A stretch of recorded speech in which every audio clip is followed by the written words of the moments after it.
Nagsimula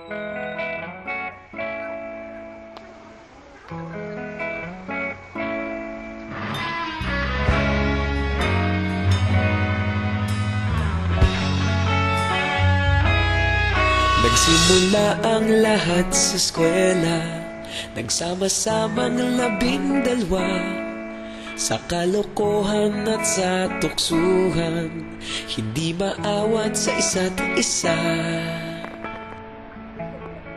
Madalas ang standby sa cafeteria, isang barkada na kay saya. Laging may hawak-hawak na gitara, konting udyok lamang kakanta na. Kay simple lamang ng buhay nun, walang mabibigat na suliranin. Problema lamang laging kulang ang datong. Sana napunta ang panahon? Sana nga ba? Sana nga ba? Sana napunta ang panahon? Sana nga ba? Sana nga ba?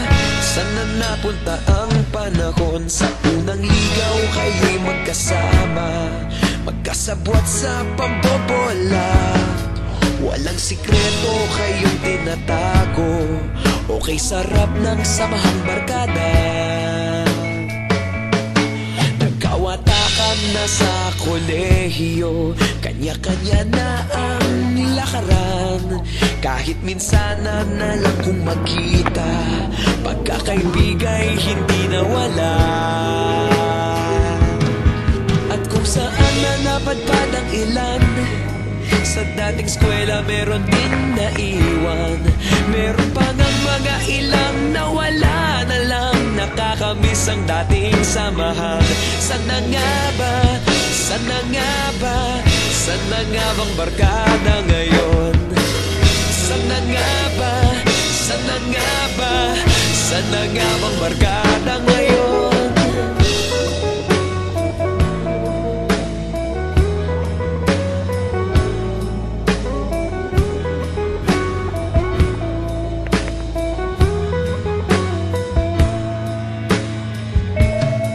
Ilang taon din ang nakalipas, wala pa sa aming tatay na nagsusumikap upang yumaman at guminhawang kinabukasan. Paminsan-minsan kami nagkikita, mga naiwan at natira. At gaya nung araw namin sa eskwela, pag magkasama'y nagwawala. Napakahirap malimutan ang saya ng aming samahan. Kahit lumipas ng ilang taon, magkabarkada pa rin ngayon. Magkaibigan, magkaibigan, magkaibigan pa rin ngayon. Magkaibigan, magkaibigan, magkabarkada pa rin ngayon. Magkaibigan, magkaibigan, magkaibigan pa rin ngayon. Magkaibigan, magkaibigan, magkabarkada pa rin ngayon. Magkaibigan, magkaibigan, magkaibigan pa rin ngayon. Magkaibigan, magkaibigan, magkabarkada pa rin ngayon. Magkaibigan, magkaibigan, magkaibigan pa rin ngayon.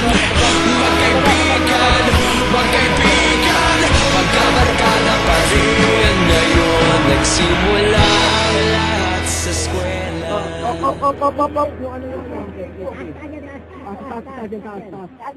Alalaman ko. Baba. Yan. Tandaan ha. Diretso.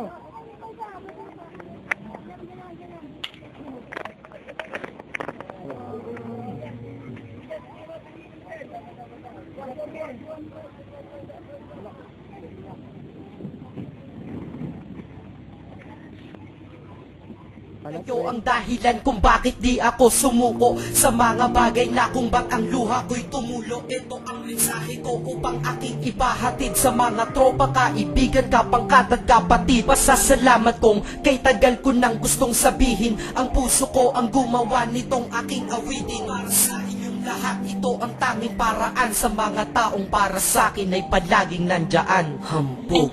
Kayo ang dahilan kung bakit di ako sumuko sa mga bagay na kung ba't ang luha ko'y tumulo. Ito ang mensahe ko upang aking ipahatid sa mga tropa, kaibigan, kapangkat at kapatid. Pasasalamat kong kay tagal ko nang gustong sabihin. Ang puso ko ang gumawa nitong aking awitin. Para sa inyong lahat, ito ang tanging paraan. Sa mga taong para sa akin ay palaging nandyan. Upang ako'y mabigyan ng kalakasan ng loob at manatili na nakatayo at di patataob na kahit na anumang pagsubok na nagdadatingan. Di ako takot pagkat alam kong may malalapitan. Pag ako ay mayroong problema na dinadala, akala ko ako'y nag-iisa, ngunit hindi pala. Alam nyo ba kung bakit? Kasi andyan sila, handa na iabot ang tulong nagmula sa kanila. Walang reklamo at walang hinihingi na kapalit. Kaya di lang kaibigan turing ko kundi sang malapit na kapatid. Sila'y kinikilala kong ikalawa na pamilya. Wag ko daw isiping mag-isa ka pa. Dahil sila'y aking sandalan, di ako pinabayaan. Damahin ko kalungkutan, di nila pinapayagan. Kung wala kayong lahat kaibigan ko, marahil wala na rin ako. Ngunit nandito pa ako dahil kayo ang dahilan kung bakit di ako sumuko sa mga bagay na kung ba't ang luha ko'y tumulo. Ito ang mensahe ko upang aking ipahatid sa mga tropa, kaibigan, kapangkat at kapatid. Pasasalamat kong kay tagal ko nang gustong sabihin. Ang puso ko ang gumawa nitong aking awitin. Para sa inyong lahat, ito ang tanging paraan. Sa mga taong para sa akin ay palaging nandyan. At di kayo nawawala at di ako tinalikuran. Yan ang dahilan kung bakit hindi ko kinalimutan ang aking pinagmulan. Pakikisama nangunguna. Pag nakita ka ng tropa sasabihin, shot ka muna. Pag nabadrip sa pamilya, lalabas ka lang ng bahay. Lakad lang ng konti, andyan sila at merong tagay na inyong pagsasaluhan at inyong pinapaikot. Simpleng tulong yan nilang unti-unting pinapalimot. Ang problema mong pasan-pasan sa mga pangyayari sa tahanan o sa pera o kahit pa sa babae. Kahit sa gulo o away, tila pa mga sundalo. Di pwedeng maiwan ang isa, manalo o matalo. Ganyan ang kaibigan ko, mas kilala bilang barkada. Kung ako'y mamamatay na bukas, ako'y handa na. At kung may ikalawang mundo o buhay para sa'kin, sana magiging tropa ko kayo pa rin. Kayo ang dahilan kung bakit di ako sumuko sa mga bagay na kung ba't ang luha ko'y tumulo. Ito ang mensahe ko upang aking ipahatid sa mga tropa, kaibigan, kapangkat at kapatid. Pasasalamat kong kay tagal ko nang gustong sabihin. Ang puso ko ang gumawa nitong aking awitin. Para sa inyong lahat, ito ang tanging paraan. Sa mga taong para sa akin ay palaging nandyan. Kaya ako'y kontento na dahil kayo'y naging parte ng buhay ko. Sa kabutihan nyo, paano ko gagante? Magtatawagan ng mga tropa, kita-kita lang sa kanto. Pagkatapos didiskarte ng pichelyosi at baso. Papaikot ang sombrero para mag-ambag ang tropa. Kahit 20 pwede na, basta lamang makatoma. Ganito kami, at least magkakaramay. Kaya wag kang magtaka kung ba't masasaya ang tambay. Dahil tambay ay binubuo ng samahan na tunay. May kaibigang adik, mabait, iba ay merong sungay. Oo, iba-iba ang aming mga katauhan, pero iisa ang grupo pag sa trip at kagaguhan. Pag ika'y nalulungkot, kanino ka ba lumalapit? Pag nais mong bumitaw, kanino ka ba kumakapit? At kanino ka lumapit sa oras ng kagipitan? San pa ba? Diba sa kaibigan? Kayo ang dahilan kung bakit di ako sumuko sa mga bagay na kung ba't ang luha ko'y tumulo. Ito ang mensahe ko upang aking ipahatid sa mga tropa, kaibigan, kapangkat at kapatid. Pasasalamat kong kay tagal ko nang gustong sabihin. Ang puso ko ang gumawa nitong aking awitin. Para sa inyong lahat, ito ang tanging paraan. Sa mga taong para sa akin ay palaging nandyan. Salamat. Acero Records, Sad Productions, hambog ng Sacro Crew.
And you're all that he's not. Just look